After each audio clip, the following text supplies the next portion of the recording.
مجھ سے ایک نوجوان لڑکا کالج کا مجھ سے یہ پوچھتا ہے، وہ یہ کہتا ہے کہ دنیا کیوں بنائی گئی اور انسان دنیا میں کیوں لایا گیا؟ قرآن کا جواب مجھے نہیں چاہیے، مجھے لاجک چاہیے۔ مسلمان گھر کا نوجوان لڑکا، مسلمان گھر کا نوجوان لڑکا کہتا ہے جس خدا کو ہم نے دیکھا ہی نہیں اس کو ہم ماننے پر مجبور کیوں ہیں؟ مسلمان گھر کا نوجوان لڑکا یہ کہہ رہا ہے، کیا کہتا ہے؟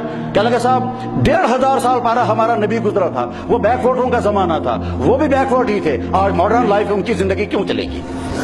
نوبت یہاں ہم لڑیں گے مسائل پر۔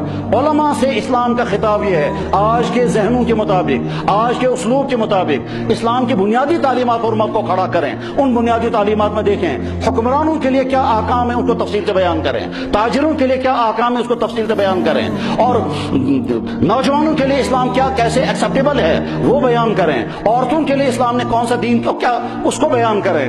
ہم بنیادی حرام چیزوں کو بھولے ہوئے ہیں اور چند چھوٹے مسائل کو پکڑ کر کے رکھا ہے اور اسی میں امت کو گھما رہے ہیں۔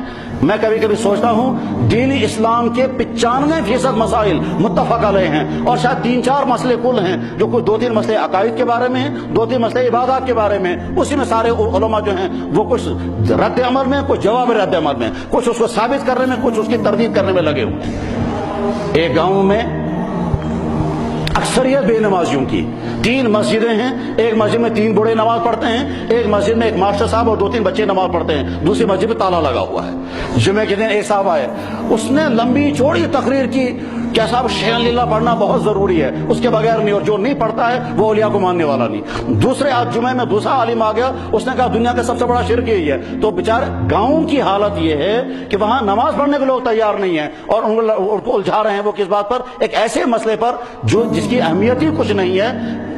کاش علماء یہ سمجھیں اس وقت اسلام ہم سے کیا مطالبہ کرتا ہے۔ میرے بھائیو، امت گویا کہ عالموں کو یہ طے کرنا ہے کہ وہ اس کیٹیگری میں آ رہے ہیں جس کیٹیگری کے بارے میں اللہ کے نبی نے فرمایا کہ اس آسمان کی چھت کے نیچے بدترین مخلوق علماء کی مخلوق ہوگی، یا اس کیٹیگری میں آ رہے ہیں جن کے بارے میں اللہ کے نبی نے فرمایا علماء انبیاء کے وارث ہیں۔ میٹر بنا ہوا ہے، آج کے عالموں کو فیصلہ کرنا ہے، بلکہ آج کے ہر طبقے کے ہر عالم کو سوچنا ہوگا کہ ہم امت کو کیا غذا دے رہے ہیں، ہم امت کو کس راستے پر لے جا رہے ہیں۔ کاش امت کے علماء اس نقطے کو سمجھیں اور جو اصل اسلام ہے جس پر اسلام کی بنیادیں، ایک حدیث میں فرمایا گیا ایک وقت آئے گا میری امت ان چیزوں کے بارے میں لڑے گی جس سے میرے دین کو کوئی نفع ہونے والا نہیں۔ ایک ثابت کر رہا ہوگا یہ ضروری ہے، دوسرا کہتا ہو حرام ہے، نہ وہ اتنا حرام ہوگا۔ نہ ایک مسجد میں لڑائی ہو گئی، کس بات پر؟ ایک کہتا تھا نماز کے بعد زور سے جب تک نہیں پڑھیں گے نماز نہیں اور کھنسی نہیں نا، دوسرے نے کہا یہ تو حرام ہے، یہ تو کہیں تھا ہی نہیں، اس پر لڑائی ہو گئی۔ پولیس والوں نے کہا فی الحال کرتے تو فاصلہ ہوتا تھا وہ شکر ہوتے تھے۔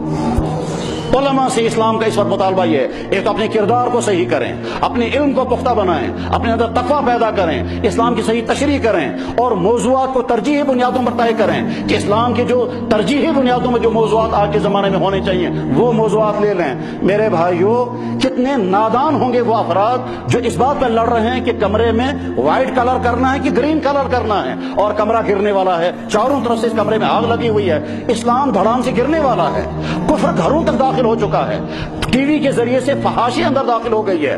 نادانی کا حال یہ ہے کہ دیندار لوگ اپنے بچوں کو کارٹون سناتے ہیں اور کارٹونوں کے ذریعے سے ان کے ذہن میں کرشن کی تہذیب لائی جا رہی ہے، اور ہماری مسجد میں تقریر ہوتی ہے کیا صاحب نماز کے بعد زور سے پڑھنا ہے کہ آہستہ پڑھنا ہے، وہ اندر میں کفر داخل ہو رہا ہے۔ اس وقت تو صورتحال یہ ہے کہ سکولوں کے اندر وندے ماترم کہلوائیں گے، سکولوں کے اندر آپ کو کفریہ جملے کہلوائیں گے، ہاتھوں میں کفر کے دھاگے بندھے ہوئے، کڑے لگا رہے ہیں، یہاں تک کہ ٹیکہ کرنے کے لیے عورتیں تیار ہو گئی ہیں۔